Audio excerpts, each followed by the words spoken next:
नमस्कार दोस्तों, स्वागत है आपका इस सीखने सिखाने के ऑनलाइन प्लेटफॉर्म पर। जैसा कि आपको पता है कि हम लोग एसडी यादव मैथ की परसेंटेज चैप्टर को पढ़ रहे हैं और उस परसेंटेज चैप्टर का आज अंतिम टाइप होगा, यानी प्रश्न संख्या 111 से और 116 तक के सभी प्रश्नों को हम हल करेंगे। तो आइए समय को बिना गवाए हम शुरुआत करते हैं आज की क्लास। प्रश्न संख्या 111 में हमसे कहा गया है, राकेश ने एक परीक्षा में 273 अंक प्राप्त किए जो 5% से 5% अधिक थे।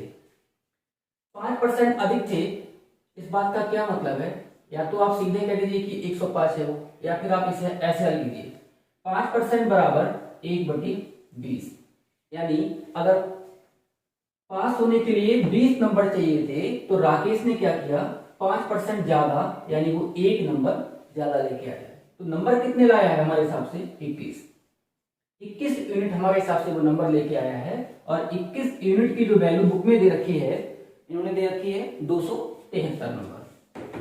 अगर 21 यूनिट की वैल्यू 273 है तो फिर 1 यूनिट की वैल्यू क्या होगी, इसे आप कैंसिल कीजिए। 21 से कम 21 कितने बचे? 6, 21 3 63, यानी 1 यूनिट की वैल्यू हमारे पास 13 आ जाएगा। अगर 1 यूनिट की वैल्यू 13 है तो 20 यूनिट की वैल्यू कितनी होगी? 13 दूनी 26, यानी 260। यानी पास होने के लिए उसे कम से कम 260 नंबर चाहिए थे। लेकिन एक और व्यक्ति है लोकेश, वो 312 अंक लेके आया है। तो आपको ये बताना है कि वो पास होने से कितने प्रतिशत ज्यादा नंबर लाया है। यानी 260 नंबर लाके वो पास हो जाता, लेकिन वो नंबर कितने लाया है? 312 वो नंबर लेके आया है। आपको क्या करना है, 260 में 312 से 260 माइनस कर देना है, तभी तो मालूम पड़ेगा कितने नंबर वो पास होने से ज्यादा लाया है। तो 2 और 11 से 6 जाएंगे 5, यानी वो 52 नंबर ज्यादा लेके आया है। लेकिन नंबर नहीं पूछ रहा है, वो कह रहा है कितने प्रतिशत नंबर ज्यादा लेके आया है। तो 52 नंबर ज्यादा लाया है किस पर? 260 से इंटू 100। एक 0 से 0 कैंसल, 26 से कम 26 और 26 दूनी 52, यानी वो कितने परसेंट ज्यादा नंबर लाया है? 20% वो ज्यादा नंबर लेके आया है। Is that clear? आइए अब हम बढ़ते हैं प्रश्न संख्या 112 की ओर। प्रश्न 112 में हमसे कहा गया है, एक परीक्षा में 40, 50 तथा 60 छात्र वाले 3 समूह हैं। यानी आप ऐसे मान लीजिए कि सेक्शन है, सेक्शन ए, सेक्शन बी और सेक्शन सी। सेक्शन ए में जो छात्र हैं वो 40 हैं, बी में 50 हैं और सी में 60 हैं। तो टोटल छात्र हमारे पास कितने हो गए? तो जवाब आएगा टोटल छात्र हो गए 40, 50, 90 और 90 और 60 150। उसके बाद हमसे कहा गया है कि उनका उत्तीर्णांक प्रतिशत जो है वो 100, यानी 100%, और यहाँ 90% और यहाँ 80%। कहने का मतलब ये है कि सेक्शन ए में 100% बच्चे पास हो गए, यहाँ 90% पास हुए, यहाँ 80% पास हुए। तो हमसे पूछा गया है ओवरऑल कितने परसेंट बच्चे पास हुए। तो यहाँ 40 के 40 पास हो गए क्योंकि 100% की बात कर रहा था। यहाँ 90% निकालना है, मैंने बताया है परसेंटेज से आप 2 0 कैंसिल कर दीजिए, 9 पंजे 45, यानी 50 में से 45 बच्चे पास हो गए। यहाँ 8 6 48 बच्चे पास हो गए। इन सबको आप जोड़ दीजिए, इन सबको जब आप जोड़ेंगे तो आप पाएंगे 133 बच्चे पास हो गए। अब ये 150 में से 133 बच्चे पास हुए हैं, कितना प्रतिशत हुआ? तो आप परसेंटेज के लिए कहेंगे कि टोटल था हमारे पास 150, 133 लोग पास हो गए, 133 छात्र पास हो गए और गुणा में कितना? 100 हो जाएगा। जब आप इसे हल करेंगे तो 25 6 150 और 25 चौका 100, 2 3 6 और 2 दूनी 4। आगे और अगर हल करेंगे तो आप पाएंगे 266 और बटे में कितना? 3 से जब आप इसे भाग लगाएंगे तो 3 अट्ठे 24, 2 26, फिर 3 अट्ठे 24, यानी 88 सही 2/3%। इस पूरे सब सेक्शनों को मिलाकर 5% जो है वो 88 सही 2/3% है। आइए अब हम बढ़ते हैं प्रश्न संख्या 113 की ओर। प्रश्न नंबर 113 में हमसे कहा गया है, एक परीक्षा में ए को बी की अपेक्षा 50% अधिक अंक मिले। बहुत ध्यान से समझना, बढ़िया क्वेश्चन है। 25% अधिक अंक मिले 1/4। सवाल को सुनिए, ए को बी की अपेक्षा 25% ज्यादा अंक मिले हैं, यानी अगर बी को 4 मिले होंगे तो ए को कितना मिला होगा, 1 ज्यादा, यानी ए को कितने मिले होंगे, ए को मिले होंगे 5 और बी को कितने मिले होंगे 4। उसने कहा था कि ए को जो है वो बी की अपेक्षा 25% ज्यादा, यानी बी को अगर 4 तो ए को कितना मिलेगा 5। आगे बढ़ते हैं। उसमें बी को सी की अपेक्षा 10% कम अंक मिले, 10% कम मिले, यानी 10% मतलब 1/10। अब किसको कम मिले हैं, बी को सी की अपेक्षा, यानी सी को कितने मिले होंगे 10, तो बी को कितने मिले होंगे 1 कम, यानी बी को मिले होंगे 9 और सी को कितने मिले होंगे 10। आगे और भी कहा गया है, और क्या कहा गया देखिए, सी को डी की अपेक्षा 25% अधिक अंक मिले, यानी सी को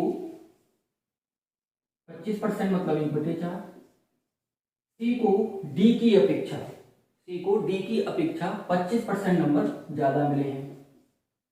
किसको मिले हैं, सी को, तो डी को कितने मिले होंगे 4 और 25% सी को ज्यादा मिले हैं, मतलब कितना 5। ये सब मैंने रेशियो निकाल दिया, ए बी डी सी और सी डी का। अब अंत में हमसे कहा गया है कि यदि डी को 500 में से 320 अंक मिले हों तो ए को कितने अंक मिले हैं। आप सबका एक रेशियो निकालिए, A ratio B ratio C और रेशियो डी। 5:4, बी और सी के नीचे लिखिए 9 और 10। ऐसे ही सी और डी के नीचे लिखिए, सी और डी के नीचे हमारे पास कितना है 5 और 4। अनुपात को बराबर कीजिए, इधर खाली स्थान है 4, फिर यहाँ 4, इधर 10, ऐसे यहाँ 9, 5 और उसके बाद 5। ध्यान से सुनिए, ऐसा नहीं कि सबकी गुणा करनी है, सबकी नहीं करनी है, बहुत ध्यान से सुनिए। डी के अंक दे रखे हैं और ए के पूछ रहा है, तो डी का रेशियो की आप गुणा कर लीजिए और ए की कर लीजिए। गुणा कीजिए इसकी, 4 चौक 16 और 16 दही 160। यहाँ देखिए 55 25 और 25 नेमा 225। 160 की वैल्यू दे रखी है, उसने कहा है कि डी ने 320 अंक प्राप्त किए हैं, यानी 160 यूनिट की वैल्यू कितनी है 320। अगर 160 यूनिट की वैल्यू 320 है तो 1 यूनिट की वैल्यू कितनी होगी 2, और अगर 1 यूनिट की वैल्यू 2 है तो 225 यूनिट की वैल्यू कितनी होगी आपके पास 450, यानी 225 का दुगना कितना जाएगा 450, यानी ए को कितने अंक मिले होंगे 450। तो उम्मीद करता हूं कि इस प्रश्न का सलूशन आपको समझ में आया होगा। आइए बढ़ते हैं प्रश्न संख्या 114 की ओर। प्रश्न नंबर 114 में हमसे कहा गया है, एक कॉलेज में 40% छात्रों को ग्रुप ए दिया गया और शेष के 75% को ग्रुप बी दिया गया। एक बात बताइए, अगर 40% को ग्रुप ए दिया गया तो शेष कितने बचे 60%। 60% हमारे पास शेष बचे, 60% मतलब 5 में से 3 को ग्रुप दिया गया, बाकी हमारे पास शेष बच गए। यानी अगर मैं ये मान लूं कि टोटल छात्र मेरे पास x रहे होंगे तो x का 3/5 अभी हमारे पास बाकी है। इधर क्लियर, क्योंकि हमारे पास 40% छात्रों को ग्रुप ए दे दिया गया तो बाकी तो बचे 60%, यानी 60% का मतलब 3/5। अब इस शेष का कहा गया है हमसे, इस शेष के 75% को, इस शेष के 75% को ग्रुप बी दे दिया। अगर 75% को ग्रुप बी दिया है तो बाकी बचे 25%, 25% और 25% मतलब कितना 25% मतलब 1/4, इसका 25% बचेगा। अब ये सब किसको मिला हुआ, भाई 3 ग्रुप थे ए और बी और सी, तो पहले 40% को दे दिया उन्हें ए, बचे हमारे पास 60। अब जो बचा है उसका 75%, यानी 75% अगर दे दिया तो बचा कितना 25%। अब ये 25% किसको मिलेगा सी को मिलेगा, और हमसे कहा गया है अंत में, और शेष 12 छात्रों को ग्रुप सी दे दिया। यानी छात्रों की संख्या बची है वो किस ग्रुप की है, सी के, और सी में छात्र कितने थे, 12, यानी 3 एकम 3, 3 चौक 12, और x बराबर 5 चौक 20 और 20 चौक 80, यानी कुल छात्रों की संख्या कितनी थी हमारे पास, 80। उम्मीद करता हूँ कि आपको सोल्यूशन अच्छा लगा होगा। आइए बढ़ते हैं प्रश्न संख्या 115 की ओर। प्रश्न संख्या 115 में हमसे कहा गया है एक परीक्षा जिसमें पूर्णांक 500 का था, यानी पूर्णांक 500 था, ए को बी की अपेक्षा 10% कम अंक मिले। एक बात ध्यान से सुनिए, 10% कम अंक मिले हैं यानी 1/10, ए को मिले हैं कम बी की अपेक्षा, यानी बी को अगर 10 मिले होंगे तो ए को 1 कम यानी 9 मिले होंगे। आगे बढ़ते हैं। आगे हमसे कहा गया है उसी में बी को सी की अपेक्षा 25% ज्यादा नंबर मिलते हैं, 25% ज्यादा मिलते हैं किसको, बी को, यानी बी और अनुपात सी पूछा जाए तो सी को 4 मिलता होगा और बी को 25% ज्यादा यानी 1 ज्यादा, यानी कितने मिलते होंगे, 5 मिलते होंगे। आगे बढ़ते हैं। आगे हमसे कहा गया है सी को डी की अपेक्षा 20% कम मिलता है, 20% कम मिलता है सी को डी की अपेक्षा, यानी डी को अगर 5 मिलता होगा तो सी को 1 कम यानी 4 मिलता होगा। अब आप क्या करेंगे, अब आप ए अनुपात बी अनुपात सी अनुपात डी निकालेंगे, जैसा कि हमने अभी कुछ देर पहले सवाल में किया था। तो ए अनुपात बी 9:10, बी अनुपात सी 5:4, सी अनुपात डी 4:5, यानी सॉरी यहाँ जो खाली जगह बची है यहाँ 10, फिर आगे 10, यहाँ हमारे पास 4, ऐसे ही यहाँ 5 और यहाँ 4 और यहाँ हमारे पास 4। एक बार सवाल को देखते हैं क्या पूछा गया है हमसे। कह रहा है तदनुसार यदि ए को 360 अंक मिले हों तो डी के पूर्णांक के कितने प्रतिशत अंक प्राप्त हुए, यानी कह रहा है यदि ए को 360 अंक मिले हैं तो बताइए कि डी को कितने प्रतिशत नंबर मिले हैं जो पूर्णांक 500 था उसमें से। यानी ए और डी को ए दे रखा है, डी पूछ रहा है, इससे पहले वाले में डी दे रखा था, ए पूछ रहा था। गुणा कर लीजिए, 5 चौक 20 ने 180, ऐसे ए को निकालिए, 4 पंजे 20 और 20 ढाई 200। 180 की वैल्यू हमें दे रखी है कितनी, 360।